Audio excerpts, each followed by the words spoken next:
청소년을 위한 철학자 이야기.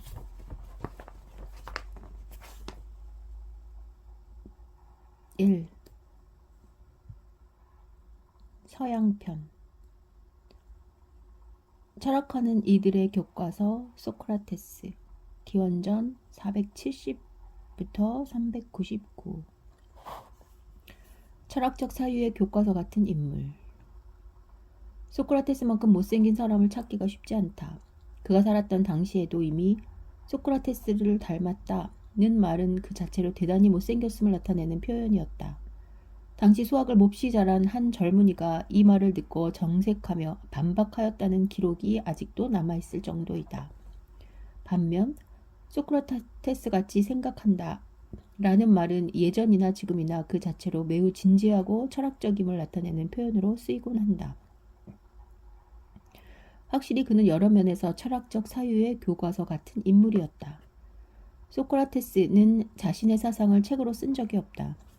더욱이 소크라테스 사상이라고 할 만한 것이 과연 있는지조차 의문이다. 단지 시장거리를 누비며 끊임없이 사람들과 만나 대화하며 사색하였을 뿐이다.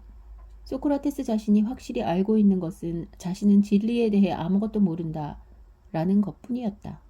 그러나 바로 이 점이 그를 철학적 사유의 교과서로 만들었다. 철학을 하는 사람은 지식을 얻는 데 있지 않다. 철학을 하는 목적은 지식을 얻는 데 있지 않다. 오히려 자신의 지식과 신념이 과연 제대로 된 의미가 있는 것인지 검토하며 마음속 깊이 박혀있는 독단과 선입견을 제거하는 데 있다. 즉 편견과 독선을 두려워하는 마음으로 세상과 삶에 대한 자신의 생각이 과연 옳은지 고민하고 다른 이들과 이성적인 대화를 나눔으로써 그 더 나은 삶을 지향하는 것. 이것이 철학하는 이들의 자세이다. 소크라테스는 이런 자세로 평생을 산 사람이었다. 건강한 육체에 깃들은 건전한 정신. 소크라테스는 기원전 470년경 당시 그리스에서 가장 번화한 도시국가 아테네에서 태어났다. 아버지 소프로니코스는 석공이었고 어머니 파이알레테는 아기를 잘 맡기로 유명한 산파였다고 한다. 태생을 보면 알 수 있듯이 그는 귀족이 아니었다. 그렇지만 흔히 알려진 대로 소크라테스가 매우 가난한 사람인 것 같지는 않다. 어린 시절에는 아버지가 꽤 알려진 석공이었고 어머니까지 맞벌이하는 상황이었으므로 생활이 쪼들릴 이유는 없었을 것이다.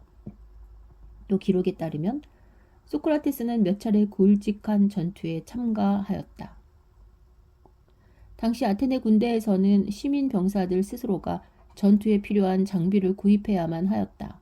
때문에 돈이 많은 사람은 말을 사서 기병으로, 그보다 못한 중산층은 갑옷과 투구를 사 중장갑 보병으로, 이것도 사지 못하는 사람은 돌팔매질을 하는 병사로 전쟁에 나가곤 하였다.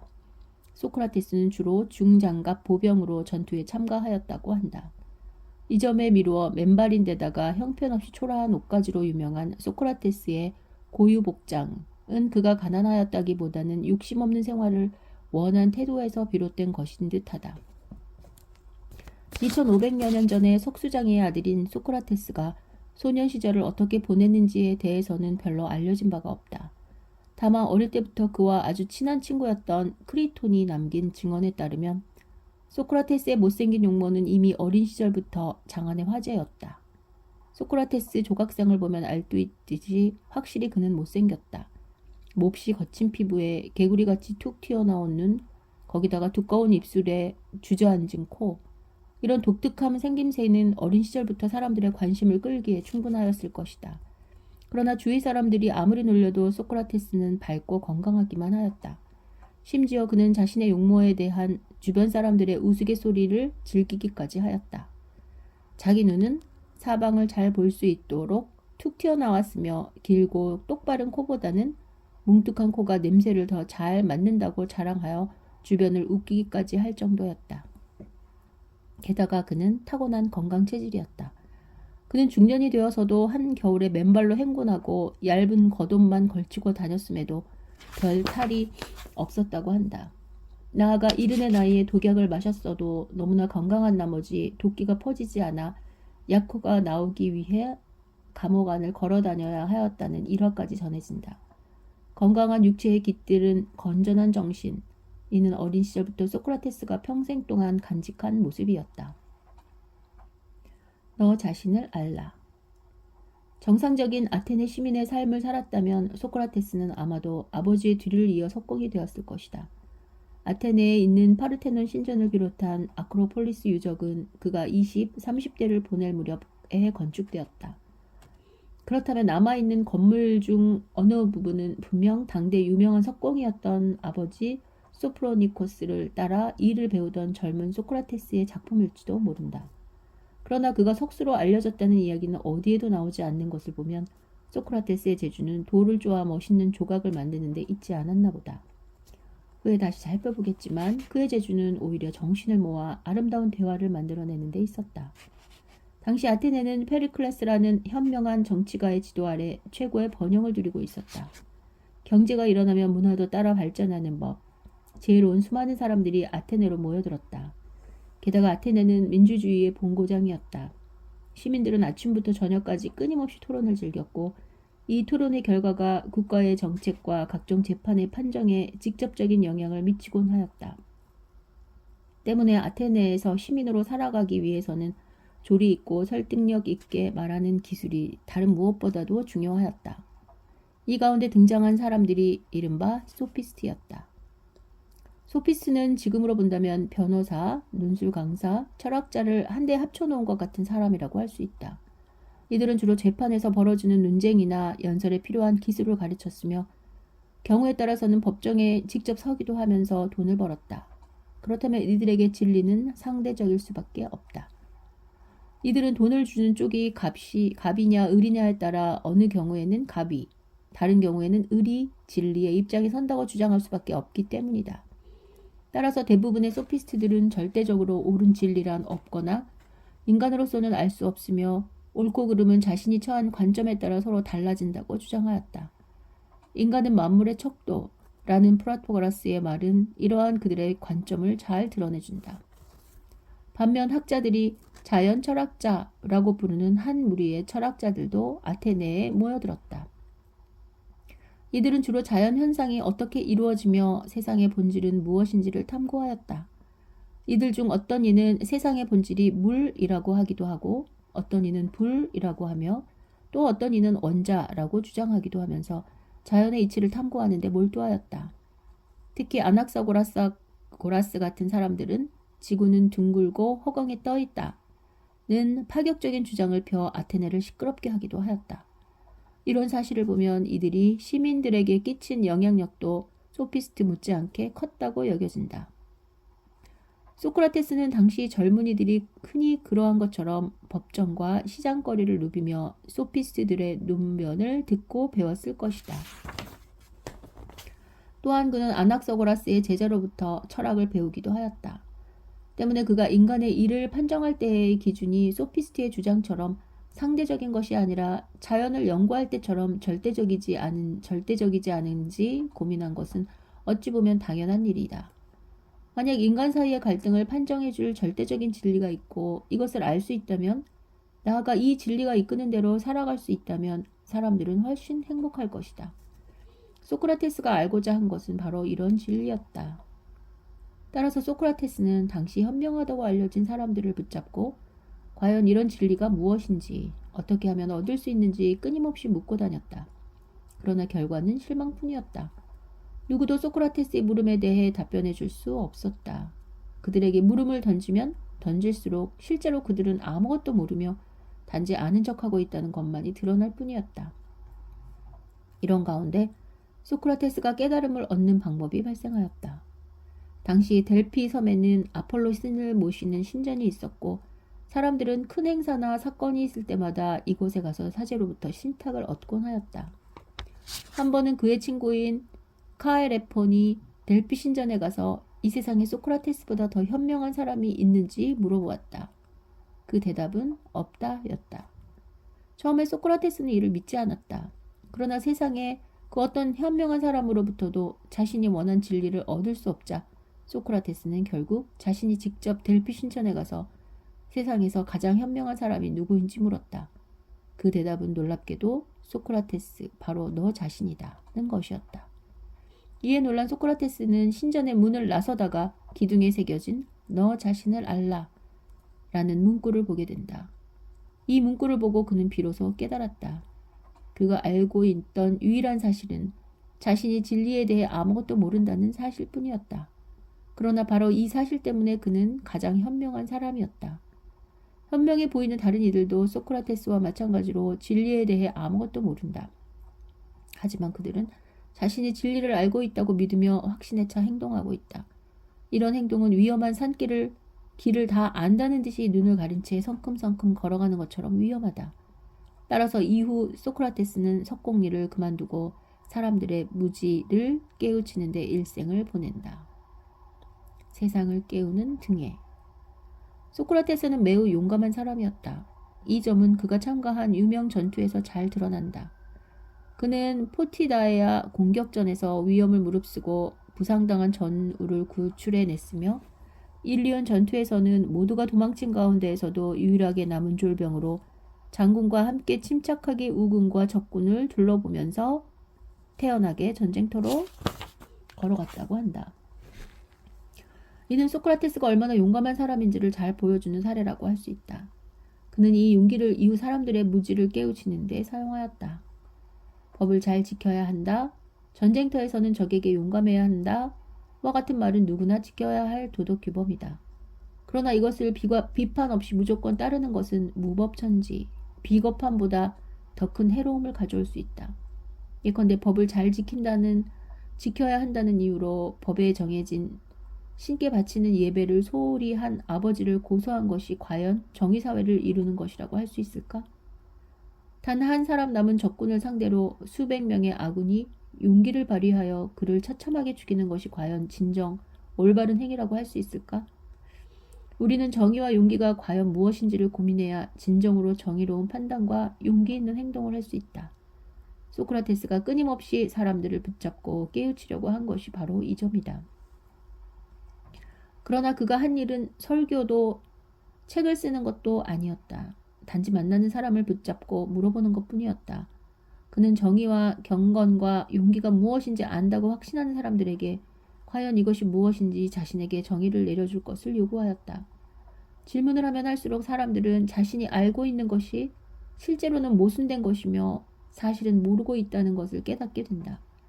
이런 소크라테스의 방법을 학자들은 반어법이라고 부른다. 이는 소크라테스가 직접 틀렸음을 설명하지 않고 안다고 확신하고 있는 상대방이 스스로의 사유 과정을 거쳐서 자신의 믿음이 잘못되어 있음을 스스로 깨닫게 하는 방법이다. 이런 점에서 소크라테스는 자신을 지혜를 낳는 산파라고 불렀다. 산파가 하는 역할은 아기 낳기를 도와주는 것이지 직접 아기를 낳는 것이 아니다. 마찬가지로 소크라테스도 지혜를 제시해 주는 것이 아니라 대화하는 사람이 지혜를 스스로 깨닫도록 도와줄 뿐이다. 이런 의미에서 소크라테스의 대화 방법을 산파술이라고 부르기도 한다. 이런 소크라테스의 행동이 항상 시민들에게 환영받는 것은 아니다. 사람은 자기가 듣고 싶어 하는 말만 듣는 경향이 있다. 듣기 싫은 물음만 골라 던지며 자기 자신이 모른다는 것을 드러내도록 대화를 이끄는 소크라테스가 그들에게 만나고 싶은 사람일 리가 없었다. 그럼에도 소크라테스는 사람들이 무지에 빠져 맹목적으로 행동하지 않도록 끊임없이 질문을 하였다. 그는 스스로 아테네라는 혈통 좋은 거대한 말이 졸지 않도록 끊임없이 깨물어대는 등의 임을 자처한 것이다. 소크라테스의 변명 그리고 죽음. 그는 시간이 갈수록 점점 유명해지기 시작하였다. 많은 젊은이들이 그의 산파술에서 깨달음을 얻고 제자가 되었다. 서양 철학의 아버지로 불리는 플라톤도 그중 한 명이었다. 심지어 어떤 젊은이들은 그를 흉내내어 남들을 가르치려고까지 하였다. 그러나 유명해지면 스캔들도 많아지는 법이다. 하루 종일 시장 바닥을 누비며 사람들을 붙잡고 무주를 깨우치기 위해 끊임없이 물음을 던지는 소크라테스의 모습이 내막을 잘 모르는 사람들에게는 우스꽝스럽게 보였나 보다. 안티스테네스의 유명한 희곡 구름들에서 볼 수 있듯이 그는 당시 코미디물의 풍자 소재로 자주 등장하곤 하였다. 그의 아내 크산티페가 전 세계에서 가장 유명한 악처로 떠오른 것도 이 무렵부터이다. 또한 소크라테스는 날이 갈수록 괴짜 수준을 넘어 권력자들에게 위험한 인물로 여겨지기 시작하였다. 소크라테스의 가르침은 젊은이들에게 권력자의 권위와 지혜에 대해 물음을 던지며 비판할 능력을 키웠기 때문이다. 따라서 권력을 지닌 자들의 조용한 압력이 시작되었다. 스파르타의 조종으로 집권한 30인의 첨주들은 그에게 가르침을 중단할 것을 명령하였으며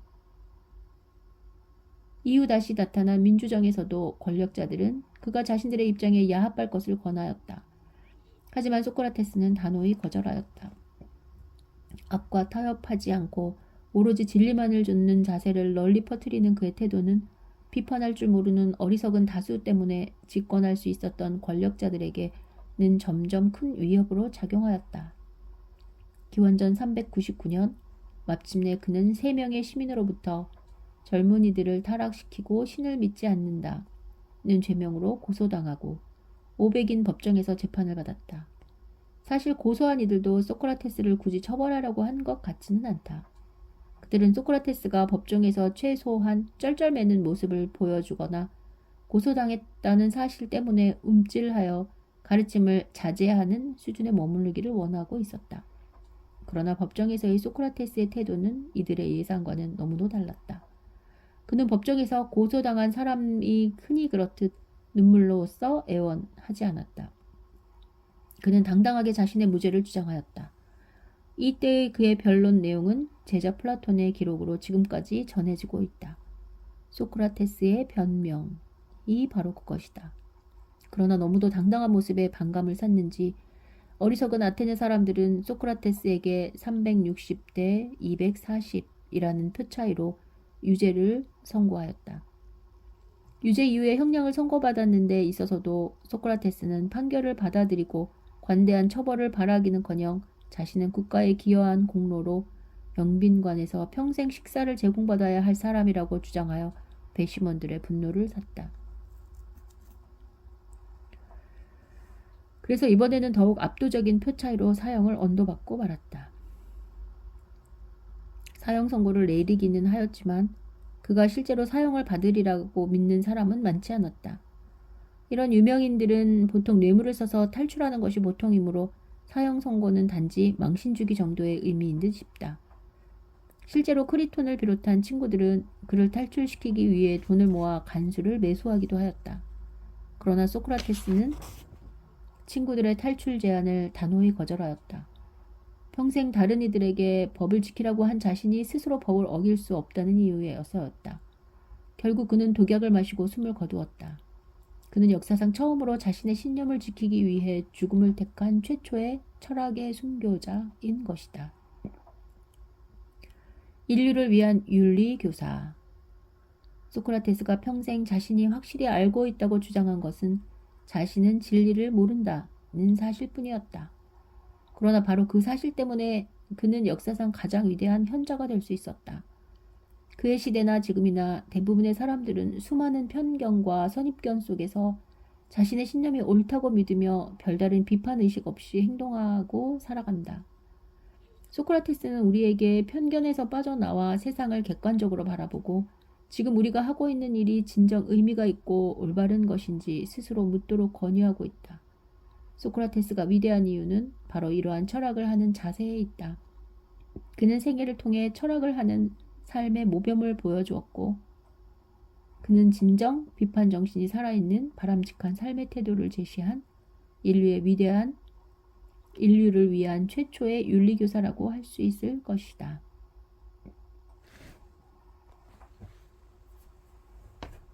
정의로움을 추구한 이데아. 플라톤. 서양 철학의 아버지. 무엇에 대해서건 한 분야에서 아버지로 불린다는 것은 대단한 일이다. 학자들은 플라톤 기원전 429에서 347를 서양 철학의 아버지라고 부르는데 조금도 주저하지 않는다. 그만큼 그의 철학적 업적이 위대할 뿐만이 아니라 이후 사상사에 끼친 영향이 크기 때문이다. 아버지라고 해서 항상 존경받기만 하는 것은 아니다. 때로 우리가 부모님께 반항하곤 하는 것처럼 사람들은 다른 사람 같으면 무심코 지나칠 만한 일도 자신의 아버지이기 때문에 원망하며 비난의 시선을 보내기도 한다. 2500여 년에 이르는 서양 철학사에 있어서 플라톤을 숭배한 이들도 적지 않지만 비판한 이들도 수없이 많다. 그러나 자신과 아무 상관없는 사람을 끊임없이 관심을 갖고 비난하기란 쉬운 일이 아니다. 끊임없이 연구되고 비판받고 있다는 사실은 이미 그 자체로 그가 아직도 우리에게 큰 영향을 미치고 있음을 보여주는 것이다. 소크라테스를 만난 미소년. 아무리 뛰어난 사람이라도 어딘가 하나는 부족한 점이 있을 법하다. 그래도 가끔은 뼈대 있는 집안 출신의 머리 좋고 예술적인 데다가 운동도 잘하고 키도 크고 잘생기기까지 해서 도무지 흠을 찾을 수 없는 사람도 있다. 이런 이들은 아주 드물어 곧잘 사람들의 눈에 띄곤 한다. 플라톤은 바로 이런 부류였다. 그는 최고의 정치 명문 집안에서 태어났다. 아버지 아리스토는 아테네 마지막 왕의 후예였으며 어머니는 위대한 정치가인 솔론의 후예였다. 그의 집안은 뼈대 있을 뿐 아니라 지금도 플라톤 친척들의 이름을 아테네의 역사에서 곧잘 찾아낼 수 있을 정도로 권력도 있었다. 나아가 플라톤은 레슬링 대회에서 3번이나 우승하였다는 기록이 남아있을 정도로 운동에도 능하였다. 플라톤이라는 이름이 넓은 어깨를 의미한다고 주장하는 학자들이 있는 것으로 볼 때 그는 체구도 무척 당당한 사람이었던 것 같다. 거기다가 지금까지 남아있는 청년 플라톤의 조각상에서 볼 수 있듯이 외모도 무척 수려하였다. 이런 그가 정치가로 진출하는 앨리스 코트를 밟는 것은 당연한 일이다. 정치가 지망생의 이력서에 군 경력이 빠질 수 없는 법. 그는 기병으로 전쟁에 3번이나 참가하여 훈장까지 탔다. 정치가에게는 풍부한 감성과 남을 설득할 수 있는 문화적 호소력도 필요하다. 플라톤은 문학에도 소질이 있었을 뿐 아니라 호메로스 같은 시인의 작품을 누구보다도 열심히 공부하였다고 한다. 20살 되던 해 이 엘리트 청년은 소크라테스를 만나는 충격적인 경험을 한다. 전해오는 이야기에 따르면 이 조각상같이 아름다운 귀족 청년은 소크라테스를 만나자마자 한눈에 반하고 말았다고 한다. 소크라테스는 당시 소크라테스 같다 라는 말이 곧 못생겼다는 뜻으로 쓰일 정도로 추한 외모의 사나이였는데도 말이다. 흔히 현대 영어에서 플라토닉 러브는 남녀간의 정신적인 사랑을 의미한다. 그러나 플라톤 자신으로부터 비롯된 이 말의 원래 의미는 지적으로 성숙한 성인에 대한 소년의 정신적 동경에 더 가깝다. 플라톤이 소크라테스에게 느꼈던 감정이 바로 플라토닉 러브라고 할 수 있으리라. 아마도 젊은 정치 지망생 플라톤에게 모두가 타락해버린 듯한 당시 아테네의 현실 속에서도 끊임없이 진리와 정의를 찾고 있는 소크라테스의 모습은 그 자체로 진한 감동이었을 것이다. 그는 그 길로 자신이 공부하던 모든 비극 작품을 불태워버리고 소크라테스의 제자가 되기로 결심하였다. 이후 석수장이 출신의 못생긴 선생과 걸출한 귀족 제자라는 어찌 보면 어울릴 것 같지 않은 이 두 사람은 8년 동안 같이 다니며 철학을 하였다.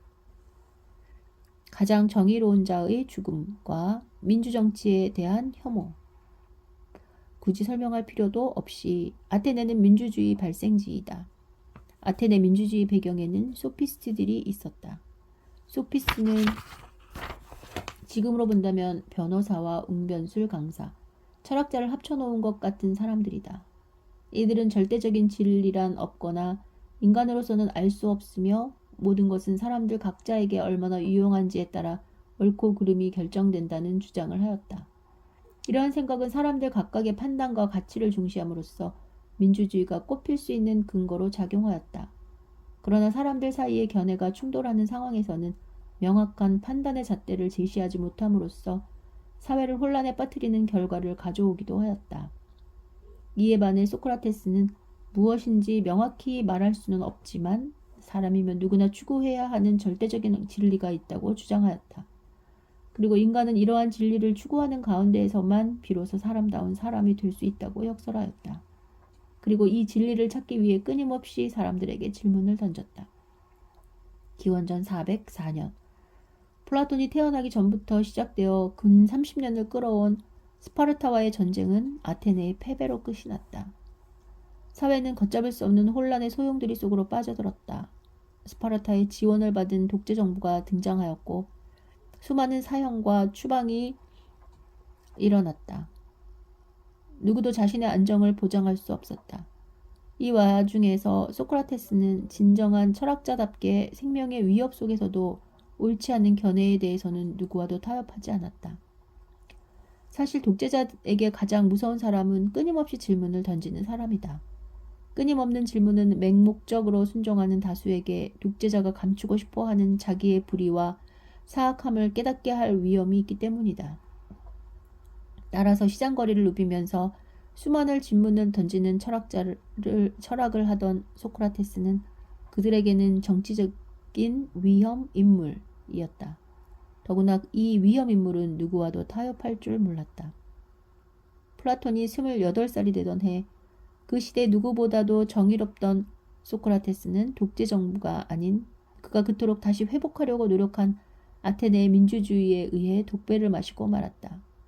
시민 500인으로 구성된 아테네 법정이 소크라테스에게 젊은이들을 타락시키고 신을 모욕하였다는 죄명으로 사형을 선고한 것이다.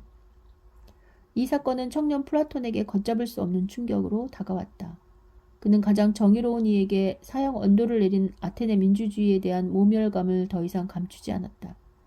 최고의 진리에 따른 정치를 추구하던 그에게 이제 민주주의는 다수의 어리석은 자들의 통치 이상도 이하도 아니었다.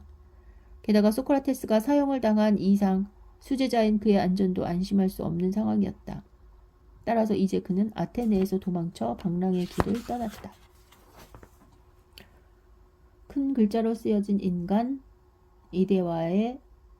이데아와 정의로운 국가.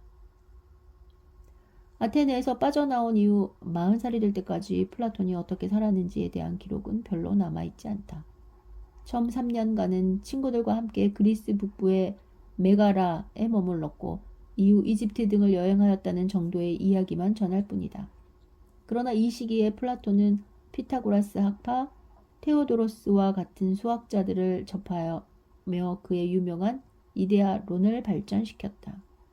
이제 그는 소크라테스가 추구하였지만 명확하게 정의 내릴 수 없었던 절대적 진리를 이데아로 구체화시키기 시작한 것이다. 수학적 진리는 영원하고 변하지 않는다. 예컨대 우리는 모래 위에 수십 개의 정삼각형을 그릴 수 있다. 그러나 이 삼각형들은 엄밀한 의미에서 완전한 정삼각형은 아니다. 아무리 정교하게 그렸다고 해도 돋보기로 자세히 들여다보면 각 변의 길이나 각의 크기가 조금씩 다를 수 있기 때문이다.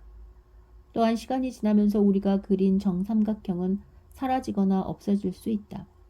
그러나 우리는 여전히 정삼각형이라는 것이 무엇을 의미하는지 알고 있다. 그리고 이 정삼각형에 대한 지식은 세월이 흐르거나 우리가 다른 삼각형을 많이 보았다고 해서 새롭게 바뀌지 않는다. 이데아란 이런 수학적 진리를 모든 사물에 확장시킨 것이라고 할 수 있다. 즉 이데아란 객관적이고 불변하며 완전한 사물의 본질이다. 모든 말에게는 말의 이데아가 있고 개에게는 개의 이데아가 있다.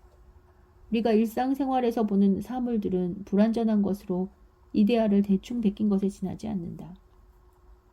진정한 지식은 이데아를 알았을 때 얻어진다. 마찬가지로 정의, 올바름 같은 것에도 이데아가 있다. 그렇다면 어떤 행동이 과연 정의로운지 아닌지는 사람들 사이의 이익 계산이나 투표로 결정할 수 있는 것이 아니다. 오히려 그 행동이 궁극적으로 올바름의 이데아에 따르고 있는가 아닌가에 따라 옳고 그름이 결정된다. 그렇다면 국가 또한 유익함과 올바름의 이데아, 즉 선의 이데아를 알고 있는 사람이 이것에 따라 통치할 때 정의로울 수 있다. 이 선의 이데아를 알고 있는 사람은 누구일까? 바로 철학자이다. 플라톤에 의하면 자신의 이익밖에 볼 줄 모르는 어리석은 다수가 민주주의라는 허울 아래 통치하는 사회는 결코 정의롭지 않으며 타락할 수밖에 없다.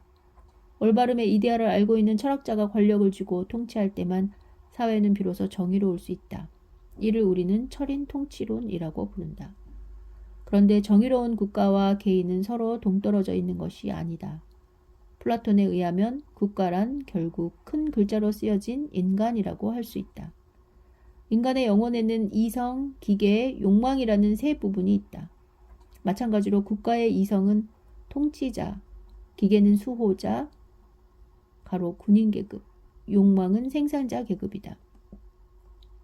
올바름의 이데아를 알고 있는 철학자가 통치할 때 이 세 부분은 서로 조화를 이루어 정의로운 인간과 사회를 만든다.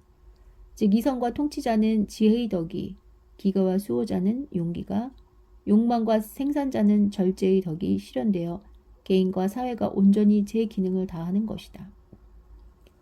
조국 아테네의 부패를 직접 목격한 플라톤은 현실적인 국가 구성에 있어서는 여기서 더 나아가 극단적인 주장까지도 서슴지 않는다. 사회가 부패하는 이유는 결국 자신의 재산을 늘리기 위한 사람들의 욕심 때문이다. 악은 아예 뿌리부터 잘라버리는 것이 좋다. 그렇다면 적어도 사회 지도층만큼은 재산을 가져서는 안 된다. 아니 가족도 있어서는 안 된다. 재산과 아내는 공동 소유이다. 여기에서 우생학적인 배려도 있다. 뛰어난 사람이 자손을 더 많이 남기고 열등한 사람의 비율을 줄이기 위해 아내의 공동 소유를 통해 가능한 한 뛰어난 사람이 여성과 동침할 기회를 더 많이 주려고 하였다. 심지어 그는 장애인과 허약한 아이는 공식적으로 국가에서 죽여야 한다고 선언하기조차 하였다. 이런 주장은 지금도 플라톤을 독재자로 비난하는 좋은 근거가 되고 있다. 아카데미아의 탄생, 철학자의 교육론. 기원전 387년 40살의 플라톤에게 자신의 정치적 이상을 실험할 기회가 찾아왔다. 그의 사상에 감명받은 시라쿠사 참주의 처남이 플라톤을 자신의 나라로 초청한 것이다. 그는 이 기회를 이용해 적극적으로 자신의 정치적 견해를 참주에게 주장하였다.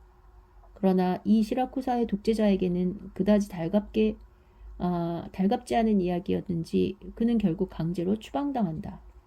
가로 심지어 노예로 팔려갔다가 극적으로 구출되었다는 이야기도 있다. 가로. 그는 이후 2번이나 더 시라쿠사에 찾아갔지만 그의 철인 통치론이 이 도시국가에서 실현되었다는 증거는 어디에도 없다. 2번의 방문 모두 쫓겨나는 것으로 끝났을 뿐이다. 시라쿠사에서의 추방 후 플라톤은 12년간의 유랑을 마치고 아테네로 돌아왔다. 그리고 그는 그동안 당한 마음의 상처 때문인지 정치에 참여하겠다는 뜻을 접었다. 대신 아테네 근처의 아카데모스 숲에 최고의 인재를 양성할 학교를 열고 학교의 이름을 지역의 이름을 따 아카데메이아라고 하였다. 현재 학술기관 이름에 곧잘 쓰이곤 하는 아카데미라는 명칭의 원조가 바로 이 학교이다. 아카데메이아는 이후 동로마 제국의 테오도시우스 황제가 강제로 문을 닫게 할 때까지 무려 900년 동안이나 이어졌다고 한다. 이 학교 정문에는 기하학을 모르는 자는 이 문을 들어올 수 없다 라는 문구가 적혀 있었다고 하는데 이는 플라톤 자신의 교육론과도 밀접한 관련이 있었다. 아카데메이아에서 가르치는 과목은 수학, 기하학, 철학, 화성학 등이었다. 그의 교육 목표는 결국 철인, 왕을 길러내는 데 있었다. 앞서 이야기하였듯이 사회는 선의 이데아를 알고 있는 철학자가 통치해야만 정의로울 수 있다. 이데아의 인식은 냉철한 이성을 통해 이루어진다. 그렇다면 정신을 어지럽게 하는 지나치게 감정을 자극하는 음악이나 시에 대한 교육은 바람직하지 않다. 예술은 유연하고 온화한 성격을 길러내는 수준으로만 억제될 필요가 있다. 나아가 이성적 활동을 자극할 수 있는 수학과 철학이 학생들에게는 최고로 필요한 학문이다. 그러나 관념적인 사색만으로 제대로 된 삶을 살 수 있는 것은 아니다. 그는 교육에 있어서 신체의 단련과 현실의 참여도 중요하다고 역설하였다. 플라톤의 교육과는 한마디로 전인교육을 지향한다고 할 수 있다. 실용성과 정보화가 강조되면서 다소 위축되고 있기는 하지만 이런 그의 교육과는 지금도 여전히 학교 교육에 큰 영향을 끼치고 있다. 서양 철학은 플라톤의 주석이다. 기원전 347년 플라톤은 80의 나이로 눈을 감았다. 독배를 마셔야만 했던 스승 소크라테스와 달리 자연적인 죽음이었다고 한다. 결혼하지 않았으므로 당연히 자식도 없었다. 그의 생애에 관한 기록은 의외라는 생각이 들 정도로 남아있는 것이 적다. 그러나 그가 쓴 35편 이상의 대화와 편지글들은 온전한 형태로 지금까지 전해지고 있다. 철학의 아버지라는 명칭에 걸맞을 정도로 그는 대화를 통해 수학, 우주론, 변론술, 정치학, 음악 등 방대한 주제에 대한 견해를 남겼다. 특이할 만한 점은 그의 작품들은 전해오는 과거의 유물이 아니라 2500여 년이 지난 지금까지도 철학하는 사람이면 누구나 끊임없이 읽고 토론하는 교과서로 쓰이고 있다는 점이다. 20세기 철학자인 화이트헤드는 서양 철학은 플라톤 철학의 주석에 지나지 않는다 라는 유명한 말을 남겼다. 사실 존재, 정의, 영혼 등 철학에서 쓰이는 다수의 개념과 용어는 플라톤에 의해 비로소 정착된 것이라고 해도 과언이 아니다. 그러나 플라톤이 현대에 있어서도 중요한 철학자인 더 큰 이유는 그가 던진 문제의식 자체에 있다. 정의롭지 못한 사회에서 시달리는 사람이 정의란 과연 무엇인지, 왜 우리 사회는 정의롭지 못한지 묻는 것은 당연하다. 그리고 제대로 된 삶을 살아가는 사람이라면 올바른 삶이란 어떤 것인지, 자신의 행동이 과연 올바른지에 대한 의문을 갖게 마련이다. 이런 물음은 아무리 시대가 바뀌더라도 사람이 살아가는 한, 그리고 완전한 정의가 실현되지 않는 한 계속될 것이다. 플라톤이 위대한 점은 무엇보다도 이런 물음을 최초로 철학적인 틀로 체계적으로 정리하고 논리적인 대답을 모색하였다는 데서 찾을 수 있다. 플라톤의 대화가 여전히 우리에게 좋은 철학 교과서인 이유는 그를 통해 우리가 살아가는 시대의 정의와 올바른 삶에 대해 생각하게 하고 정리된 질문을 던지게 한다는 데 있다. 모든 발전은 이미 있었던 것에 대한 검토와 비판을 통해 이루어진다. 이런 점에서 플라톤 철학은 우리에게 여전히 정의로운 삶과 사회로 도약하기 위한 사색의 발판으로 훌륭하게 기능하고 있다. 현실주의의 거대한 뿌리, 아리스토텔레스. 기원전 384에서 322년. 아리스토텔레스, 학문의 백과사전. 아리스토텔레스. 시험을 잘 보려면 요령도 있어야 한다. 출제자는 시험 문제 속에서 제대로 공부한 학생이라면 반드시 알고 있어야 할 핵심 내용을 묻는 법이다. 보통 우리가 속되게 출제 포인트라고 부르는 것이 그것이다. 가령 요령 있게 공부하는 학생은 이 출제 포인트를 제대로 짚어가며 공부한다. 그렇지 못한 학생은 대개 열심히 해도 성적이 나오지 않는 고달픈 부류일 것이다. 철학 역사에 대한 시험을 본다면 아리스토텔레스는 분명 가장 중요한 출제 포인트다. 그도 그럴 것이 아리스토텔레스를 이해한다면 서양 사상사 흐름의 맥을 짚을 수 있기 때문이다. 아리스토텔레스는 서양 사상의 뿌리라고 불리는 고대 그리스 사상을 체계적으로 정리하고 비판한 학자이므로 그를 이해하면 그리스 철학 전체에 대한 감을 잡을 수 있다.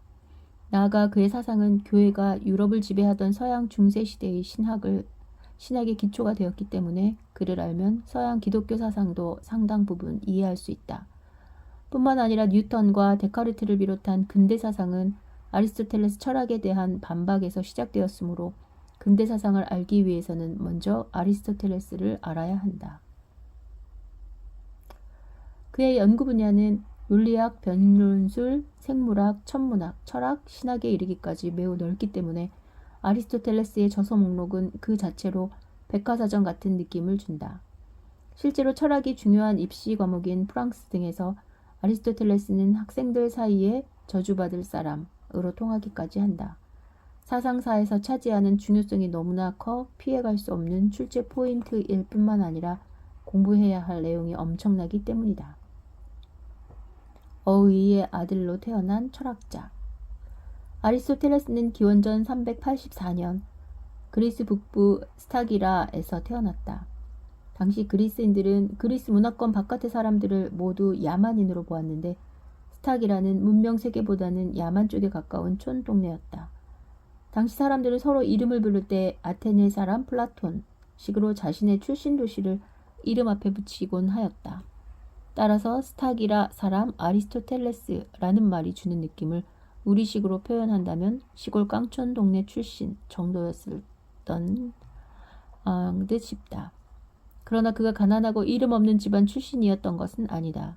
귀족은 아니었지만 아버지 니코마코스는 마케도니아의 어이였을 뿐 아니라 의학의 신인 아스클레피오스의 피를 이어받았다는 소리를 들을 정도로 실력으로나 인품으로나 뛰어난 의사였다.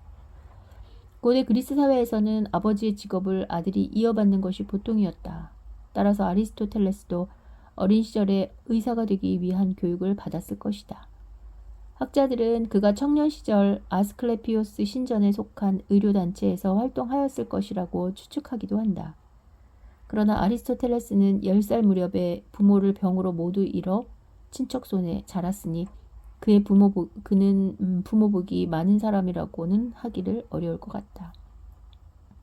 아카데메이아의 정신. 17살이 되었을 때 시골 청년 아리스토텔레스는 당시에 그리스의 학교라고 불리던 아테네로 공부하러 떠났다. 그가 하려고 한 것은 철학이었다. 기록에 따르면 그가 철학을 공부하게 된 이유는 아폴로 신의 계시 때문이라고 한다. 그러나 이는 유명한 사람에게 흔히 따르게 마련인 후세에 지어낸 과장인 듯 싶다. 그도 그럴 것이 당시의 철학이란 어지간한 상류층 자제라면 거쳐야 할 당연한 수련 과정으로 여겨졌기 때문이다. 그 시대 시골의 우수한 수재가 아테네에 가서 철학을 익힌다는 것은 어찌 보면 지극히 상식적인 일이었을 것이다. 아무튼 그는 아테네에서 몇 군데의 이름난 웅변 학교를 돌아다닌 끝에 플라톤이라는 당대 최고의 학자가 가르치던 아카데메이아에 자리를 잡았다. 그는 무척이나 공부를 열심히 하는 학생이어서 플라톤의 사랑을 한 몸에 받았다. 스승 플라톤은 이 친구에게는 채찍이 아니라 고삐가 필요해 라는 말을 곧잘 하였다고 한다.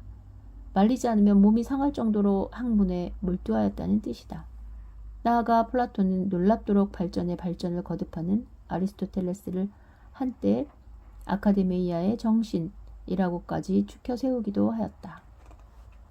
아리스토텔레스는 그 후 무려 20여 년 동안 플라톤 곁에 머물며 공부하였다. 하지만 이 아카데메이아의 정신은 결국 플라톤의 최대 맞수가 되고 말았다. 따지고 보면 플라톤과 아리스토텔레스에게는 근본에서부터 상반되는 면이 많다. 플라톤이 당대 최고의 명문 귀족의 후손인 반면에 아리스토텔레스는 부유하기는 하였지만 어디까지나 평민계층이었다.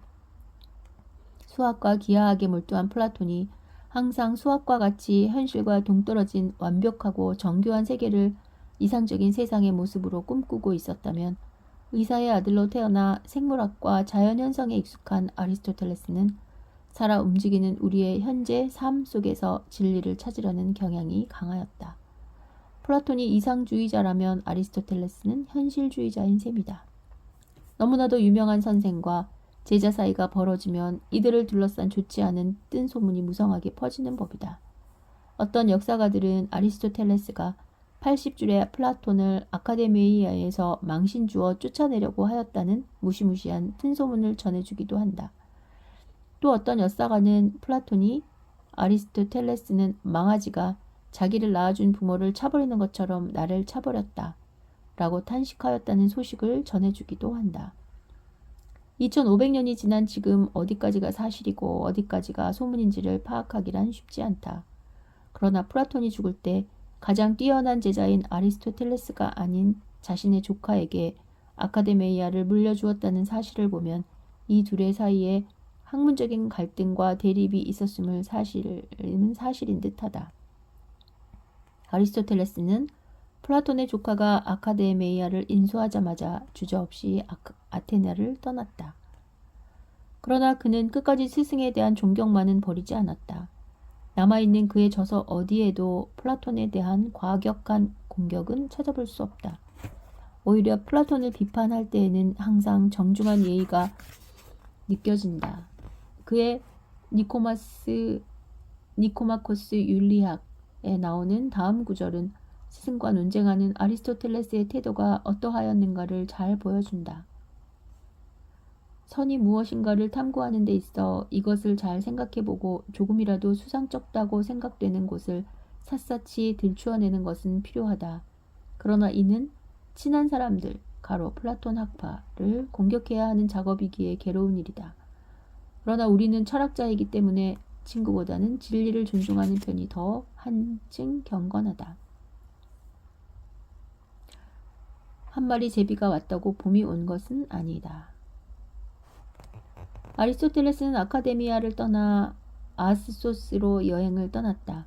플라톤의 그늘에서 벗어나 그도 선생으로서의 독자적인 활동을 시작한 것이다.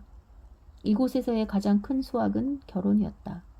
신부는 아스소스 군주의 딸이었는데 이때 그의 나이는 이미 40을 넘어서고 있었다. 역사에 남을 만한 위대한 철학자 중에는 의외로 행복한 결혼 생활을 한 사람이 많지 않다. 심지어 스승인 플라톤도 평생을 독신으로 보냈고 플라톤의 스승 소크라테스는 악처의 대명사인 크산티페와 산 것으로 유명하다. 그러나 아리스토텔레스는 죽을 때까지 자상하고 친절한 남편이자 아버지였다.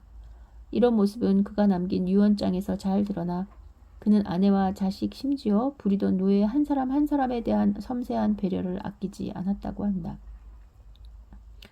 또한 그는 고대 철학자 중에서 패션 감각이 가장 뛰어났던 사람인 듯 싶다. 당시의 그의 모습에 대해서는 다리가 가늘고 눈이 작으며 이야기할 때는 약간 더듬기는 하지만 늘 화려한 의상과 보석으로 치장하고 최신 헤어스타일을 하고 있었다는 기록이 남아있다. 그래서인지 지금까지 남아있는 그의 조각상에서도 어딘지 모르게 세련된 옷맵시가 느껴진곤 한다. 이렇듯 세련된 패션 감각은 그가 얼마나 현실에 대한 관심을 잃지 않는 철학자인지를 간접적으로 보여주는 사례라고 할 것이다. 이런 현실주의적인 감각은 행복과 중용을 강조하는 그의 윤리 이론 속에도 잘 드러나 있다. 아리스토텔레스는 인간 삶의 목적은 행복이라고 말하였다. 그런데 행복한 삶이란 결코 쾌락적이고 무절제한 삶이 아니다. 무절제한 삶은 결국에는 더 큰 고통만을 안겨줄 따름이다. 행복한 삶은 쾌락과 도덕 사이의 균형을 잃지 않는 데에서 이루어진다. 이런 태도를 우리는 중용이라는 낱말로 요약할 수 있다. 중용이란 극단을 피함이라는 뜻이다. 예컨대 용기란 무모와 비겁, 절제는 낭비와 인색, 긍지는 교만과 비굴 사이의 중간이다. 이 중간, 곧 중용을 택하기 위해서는 먼저 무엇이 옳은지에 대한 이성적인 판단이 중요하다. 그러나 이성적인 판단만으로 도덕적이고 행복한 사람이 되는 것은 아니다. 한 마리 제비가 왔다고 해서 봄이 온 것은 아니듯 꾸준한 노력과 의지로 중용의 태도를 습관화할 때만 인간은 행복의 경지에 이를 수 있다. 즉 단순히 추상적이고 이성적인 노력을 통해서가 아닌 구체적인 삶 속에서의 실천을 통해서만 인간의 행복은 이루어질 수 있다는 뜻이다. 공주의 남편이자 대왕의 스승. 기원전 343년 42의 아리스토텔레스는 마케도니아 왕국의 13살 난 황태자 알렉산더의 스승으로 초빙되었다. 아마도 아테네 유학생이라는 경력 그리고 아버지가 마케도니아 궁전에서 일하였다는 연줄이 작용한 것이 아닌가 추측된다.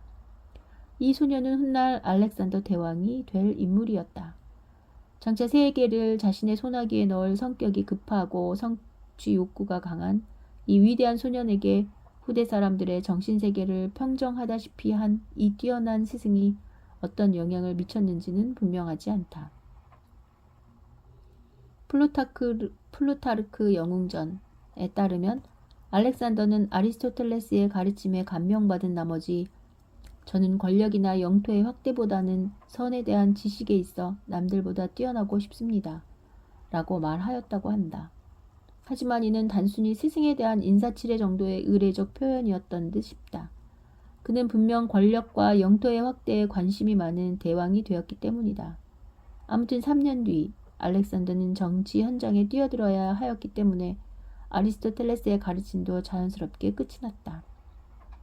아리스토텔레스는 정치학에서 가장 이상적인 정치 형태는 어느 정도의 재산과 상식을 지닌 사람들, 즉 중산층이 통치하는 중산정치라고 주장하였다. 이는 그의 중용 사상이 정치 철학에도 여지없이 적용된 것이라고 할 수 있다. 즉 지나친 부와 지나친 가난은 모두 극단적인 것으로 정치를 함에 있어서 올바른 판단을 내리기 어렵게 한다. 이 때문에 그 중간 형태가 현실에 있어서는 가장 바람직하다는 것이다. 언뜻 보기에도 이런 그의 정치 사상은 황제가 모든 권력을 휘두르는 제국의 통치 철학과는 거리가 멀다. 어린 시절부터 군대를 배경으로 한 강력한 황제 중심의 대제국을 꿈꾼 알렉산더에게 그의 가르침이 별로 호소력이 미치지 못한 이유도 여기에 있지 않았을까? 리케이온의 탄생. 알렉산더의 스승 자리에서 물러난 후 아리스토텔레스는 아테네로 돌아왔다. 플라톤이 죽은 지 12년 만이었다. 그러나 이 아카데메이아의 정신은 다시 아카데메이아로 돌아가지 않았다. 그는 양떼를 보호하는 신인 아폴론 리케이오스를 모시는 신전 근처에 리케이온이라는 학당을 열었다. 그는 학생들과 함께 정원과 숲속을 거니며 학문을 하였다고 한다. 이 때문에 그와 그의 제자들에게는 소요학파라는 별명이 붙었다. 그러나 오래가지 않아 학생들이 너무 많이 몰려든 까닭에 소요학파는 한가롭게 거닐기를 포기하고 교실에 앉아 수업하는 방법을 택하였다. 아리스토텔레스가 리케이온에서 가르친 12년은 그의 학문적 삶의 최고 절정기였다. 제자인 알렉산더는 스승이 연구할 수 있도록 800탈란트에 이르는 돈을 지원해 주었다고 하는데 이 돈의 가치는 오늘날로 환산하면 400만 달러에 이른다. 이러한 풍부한 자금력을 바탕으로 그는 온갖 탐구를 계속하였다. 리케이온은 지금으로 본다면 수많은 연구원을 거느린 아리스토텔레스 연구센터인 셈이다. 의사의 아들답게 해부와 생물에 대한 연구를 계속하였고 나일강 홍수의 원인을 찾기 위해 대규모 탐사단을 보내기도 하였으며 천체에 대한 탐구도 소홀히 하지 않았다. 그러나 당시의 빈약한 과학기술과 관찰도구는 많은 오류를 낳았다. 그는 인간의 감정은 심장에 있으며 두뇌는 피를 식히는 기관에 지나지 않는다는 기묘한 결론에 이르기도 하였고 생쥐는 소금통을 핥기만 해도 새끼를 벤다는 충격적인 사실을 발표하기도 하였다. 오늘날 그가 발견한 과학적 사실들은 그다지 중요하지 않다. 오히려 중요한 것은 그러한 연구 속에 놓인 그의 연구 자세이다. 그의 탐구 목적은 단순히 사실을 있는 그대로 나열하는 데 있지 않았다. 그는 사실들이 일어나게 된 원인이 무엇인지 규명하고 나아가 그것의 의미가 무엇인지 밝히려고 하였다. 아리스토텔레스가 철학자인 이유가 바로 여기에 있다. 그는 세상을 단순히 기계적인 물리 법칙에 따라 움직이는 것으로 보지 않았다. 그에 의하면 인간의 삶뿐만 아니라 세계도 의미와 목적으로 유기적으로 결합되어 있다. 예컨대 세포 하나의 활동은 그 자체로는 무의미해 보이지만 한 생명의 생존이라는 한 관점에서 본다면 신체의 아무리 미세한 부분이라도 모든 활동은 의미가 있다. 마찬가지로 아리스토텔레스는 세상의 모든 일은 전체적으로 하나의 목적을 향해 연관되어 있다고 주장하였다. 이러한 그의 관점을 우리는 목적론적 세계관이라고 부른다. 이는 모든 것은 하나님의 의지와 목적 아래에서 움직인다는 기독교적 세계관과 통하는 면이다. 중세에 와서 그의 철학이 신학의 기초가 된 이유는 바로 이러한 유사성에 있다고 할 것이다. 철학을 욕되지 않게 하기 위해. 리케이온에서의 그의 평온하고 안정된 연구는 기원전 323년 알렉산더의 죽음과 함께 끝이 났다. 마케도니아의 지배에서 벗어난 아테네 사람들은 아리스토텔레스를 친마케도니아 세력으로 규정하고 그를 제거하려고 하였던 것이다. 그에게 씌워진 죄목은 일찍이 소크라테스에게 주어졌듯이 신을 모독하였다는 것이었다. 그러나 소크라테스와 달리 아리스토텔레스는 독배를 마시지 않았다. 오히려 그는 아테네 시민이 철학을 다시 욕되게 하는 기회를 주지 않기 위해 탈출하였다. 그러나 탈출한 지 2-3개월도 되지 못해 아리스토텔레스는 평생 그를 따라다니던 위장병이 도져 죽음에 이르고 말았다. 한 해 동안 최고의 지배자와 철학자가 그리스에서 동시에 사라진 것이다. 아리스토텔레스의 사상은 이후 유럽에서는 상당 기간 빛을 보지 못하였다. 그의 사상은 10세기경 아라비아로 수출되어 오히려 그곳에서 더 활발히 연구되었다. 그가 다시 유럽 무대에 등장한 것은 1225년에 아라비아어로 번역된 그의 책이 다시 라틴어로 번역되면서부터이다. 이때부터 토마스 아퀴나스라는 걸출한 기독교 학자를 통해 아리스토텔레스의 사상은 유럽 지성사의 기둥으로 자리 잡았다. 세계를 객관적인 물리 법칙으로 설명하는 근대 과학이 발달하면서 아리스토텔레스의 목적론적 세계관은 비과학적이고 권위적인 것으로 온갖 비판의 표적이 되었다. 그러나 세상은 돌고 도는 법이다. 21세기인 지금 오히려 아리스토텔레스가 근대 과학 문명에 대한 대안으로 다시금 각광받고 있기 때문이다. 근대 자연과학은 세계를 단순히 이용 가능한 물질로 보았으므로 환경 파괴 등 수많은 문제를 낳았다. 반면 모든 것을 그것이 전체 속에서 차지하는 의미가 무엇인지 하는 관점에서 바라보는 아리스토텔레스의 철학은 이제 우리에게 또다시 새로운 해안을 제공하고 있다. 환경 파괴뿐 아니라 인간의 유전자 복제 등 현대의 민감한 도덕적 문제들을 개별적인 과학 분야의 문제로 취급해서는 올바른 결론에 이르기 힘들다. 세상을 전체적으로 바라보고 그 가운데에서 그 문제가 지닌 의미의 진지한 성찰을 통해서만 올바른 판단을 내릴 수 있는 것이다. 시대를 뛰어넘어 오랜 기간 살아남는 사상에는 그 나름의 진리가 숨어 있다. 지금은 아리스토텔레스의 진리와 지혜가 필요한 때이다.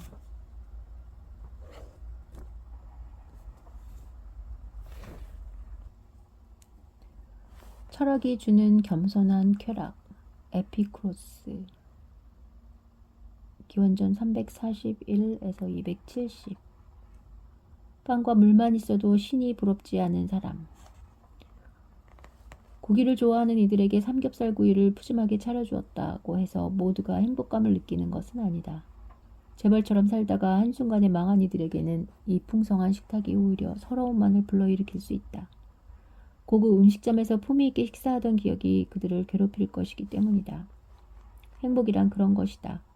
우리가 느끼는 행복은 무엇을 얻었느냐보다는 무엇을 원하느냐에 더 좌우되는 법이다. 아무리 좋은 것을 가지더라도 자신이 바라던 것이 아니라면 실망할 것이고 보잘것없어도 간절히 원하던 것을 이루었다면 최고의 만족을 느낄 것이기 때문이다. 사람은 누구나 행복해지기를 원한다. 그러나 행복을 찾는 방법은 저마다 다르다. 그 방법을 크게 두 가지 부류로 나눌 수 있다. 하나는 10번 찍어 넘어가지 않는 나무는 없다 라는 식의 방법이다. 이런 방법을 택하는 사람은 자신이 바라는 대로 세상을 변화시키려고 끊임없이 노력한다.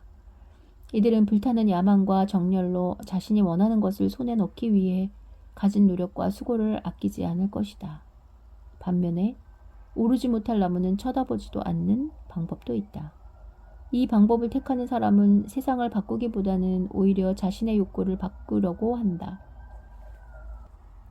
이들은 생존을 위해 꼭 필요하지 않을 뿐 아니라 쉽사리 얻을 수도 없는 것이라면 차라리 처음부터 원하지 않는 편이 더 낫다는 식으로 살아간다. 굳이 고급 승용차를 몰겠다고 마음고생하면서 돈을 모으기보다는 평생 버스나 지하철을 타고 다니더라도 인생을 즐기면서 쓸 것 다 쓰고 사는 것이 더 속편한 삶이라는 식으로 말이다. 에피쿠로스는 이렇게 오르지 못할 나무는 쳐다보지도 않는 삶의 자세를 가르친 사람이다. 나아가 그는 사람들에게 나무에 올라가 무엇하느냐고 묻기까지 한다. 그는 우리에게 빵과 물만 있으면 신도 부럽지 않다고 주장하였다. 그 이상의 욕심은 쓸데없는 것일 뿐더러 고통만 줄 뿐이라면서. 에피쿠로스는 사람들에게 과연 절실히 원하는 것이 그 때문에 생길 고통과 고생을 감수해야 할 만큼 의미가 있는 것인지를 생각하게 한다. 그는 지금의 표현으로 한다면 소비를 억제하는 삶의 테크닉을 통해 행복을 추구한 사람이라고 할 수 있을 것이다. 나의 스승은 나 자신일 뿐. 에피쿠로스는 기원전 341년 도시국가 아테네의 사모스 식민지에서 태어났다. 어찌된 셈인지 그의 어린 시절 기록은 거의 남아있지 않다. 14살 때 철학을 처음 접하였다는 사실만이 전할 뿐이다. 그는 요즘식으로 한다면 정규 학교보다는 대안학교 쪽이 더 어울리는 학생인 듯 싶다. 그는 단순히 주어진 지식을 얻는 것만으로는 만족하지 못하는 무척 창의적인 학생인 까닭에 교사들의 가르침에 무척 실망하였다곤 한다. 그도 그럴 것이 당시의 어린 학생들에 대한 교육은 주로 철자와 문법을 가르치는 것인데 비해 그는 주로 우주가 어떻게 생겨났는지와 같은 어려운 질문만을 줄곧 하였기 때문이다. 이런 질문에 교사들은 물론 제대로 대답해 주지 못하였다. 당시의 사모스는 경제적으로는 매우 발전된 도시였지만 문화의 중심지는 아니었다. 18살이 되었을 때 에피쿠로스는 최고의 교육을 받을 수 있는 기회를 접하였다. 2년간의 군대 의무를 지기 위해 당시 교육의 도시였던 아테네로 가게 된 것이다. 당시 아테네에는 플라톤이 세운 아카데메이아와 아리스토텔레스의 리케온을 비롯하여 유명한 학교가 많았을 뿐만 아니라 네노라 하는 학자들이 많이 활동하고 있었다. 그러나 아테네에서도 그는 마음에 드는 스승을 만나지 못한 것 같다. 그는 공식적으로는 어떤 학교에도 다니지 않았을 뿐만 아니라 후에도 항상 나의 스승은 바로 나 자신이라고 주장하고 다녔으니 어찌 보면 에피쿠로스처럼 늘 깨어있으면서 시대와 삶을 고민하던 이들에게 당시의 유명한 철학 사상들이 탐탁하게 여겨지지 않았을 것은 당연하다. 인간은 정치적 동물이다 라는 아리스토텔레스의 말에서 느낄 수 있듯이 당시 대부분의 아테네 학교에서는 인간은 결국 도시국가의 삶 속에서 완성된다고 보고 사회생활에서 필요한 덕목을 중시하는 경향이 있었다. 그러나 알렉산더가 죽은 후 심각한 혼돈 상태에 빠진 도시국가들은 더 이상 삶을 실현할 수 있는 터전이 아니었다. 정치를 하는 사람들에게 자신의 갈고 닦은 인격을 사회 속에서 실현한다는 이상은 사라진 채 단지 혼란한 사회 속에서 살아남기 위해 권력 싸움을 벌일 뿐이었다. 따라서 도시국가의 삶에서 벗어나 자연 속에서 숨어 지내면서 수양하고 깨달음을 얻을 것을 강조하는 새로운 풍조가 유행하였는데 에피쿠로스도 이런 생각에 고개를 끄덕인 사람 중 한 명이었다. 지나친 것은 얻기 어렵다. 에피쿠로스가 언제 아테네를 떠났는지는 분명하지 않다. 그러나 에피쿠로스가 그곳에 머무는 동안 사모스 섬에서 큰 혼란이 일어나 섬에 아테네 사람들이 모두 추방되고 그의 가족도 할 수 없이 소아시아에 있는 콜로폰으로 이사하게 되었다. 에피쿠로스도 가족을 따라 콜로폰으로 갔다. 이곳에서 그는 모든 것은 원자로 구성되어 있다 라는 주장으로 유명한 데모크리토스의 사상에 깊이 빠져들었으며 쾌락 추구를 인생의 목적으로 본 키레네 학파의 사상에 몰두하기도 하였다고 한다. 도시국가의 몰락과 혼란한 세상을 몸으로 경험한 그는 더 이상 정의, 도덕과 같은 명분을 믿지 않았다. 이제 에피쿠로스는 거창한 명분에 맞추어 우리가 어떻게 살아가야 하는가를 생각하기보다는 거꾸로 우리가 실제로 살아가는 모습에서 출발하여 어떤 것이 과연 바람직한 삶인가를 밝히려고 하였다. 우리는 태어나면서부터 쾌락을 줬고 고통을 멀리한다. 따지고 보면 선도 쾌락을 많이 주는 것에 지나지 않고 악은 고통을 주는 것에 불과하다. 그렇다면 고통을 줄이고 가능한 한 쾌락을 많이 얻는 것이 선하고 좋은 삶이라고 할 수 있다. 이 점에서 그는 쾌락주의자라고 불린다. 그러나 쾌락이라고 해서 다 좋은 것은 아니다. 어떤 쾌락은 얻으면 얻을수록 오히려 고통을 준다. 지나친 식욕, 성욕이 그런 것이다. 따라서 우리가 가장 큰 즐거움을 얻기 위해서는 고통이 없는 쾌락만을 추구해야 한다. 이를 위해 에피쿠로스는 욕망을 크게 필수적 욕망, 필수적이지 않은 욕망, 공허한 욕망으로 나누었다. 필수적 욕망은 우리가 살아가기 위해서 필요한 음식, 의복, 집 등에 대한 기본적인 욕구를 말한다. 필수적이지 않은 욕망은 맛있는 음식, 좋은 옷, 쾌적한 집 등에 대한 욕망을 뜻한다. 마지막으로 공허한 욕망은 명성이나 인기와 같은 것에 대한 욕심을 말한다. 필수적이지 않은 욕망과 공허한 욕망을 채우기 위해서는 많은 노력이 필요하지만 이것은 결국 우리에게 쾌락을 주지 못한다. 채워질수록 기대 수준이 점점 더 높아져 결국 만족보다는 고통만을 계속 주기 때문이다. 따라서 우리가 추구해야 할 것은 필수적인 욕망이다. 이것은 많은 노력 없이도 얻을 수 있을 뿐더러 충족된 이상 더 이상의 고통을 주지 않는다. 나아가 에피쿠로스는 필수적인 욕망에 철학함과 우정도 넣었다. 철학함을 통해 불필요한 욕망을 없애고 사람들과 우정을 나누는 소박한 삶 속에서 어떤 욕망에도 흔들리지 않으며 고통도 없는 상태인 아타락시아의 경지에 이를 수 있다는 것이다. 쾌락의 정원. 사람들은 흠이 에피쿠로스의 철학을 쾌락주의라고 부른다. 하지만 사실 무늬만 쾌락주의일 뿐 그 내용은 가늘고 모질게 살 것을 강요하는 금욕주의에 더 가깝다. 아무튼 이 금욕적 쾌락주의자는 이론에 그치지 않고 자신의 철학을 일상생활에서 실현해 보려고 하였다. 기원전 271년 에피쿠로스는 아테네 교회의 정원을 사들여 소박한 생활 속에 은둔하며 두터운 우정을 나누는 철학 공동체를 만든 것이다.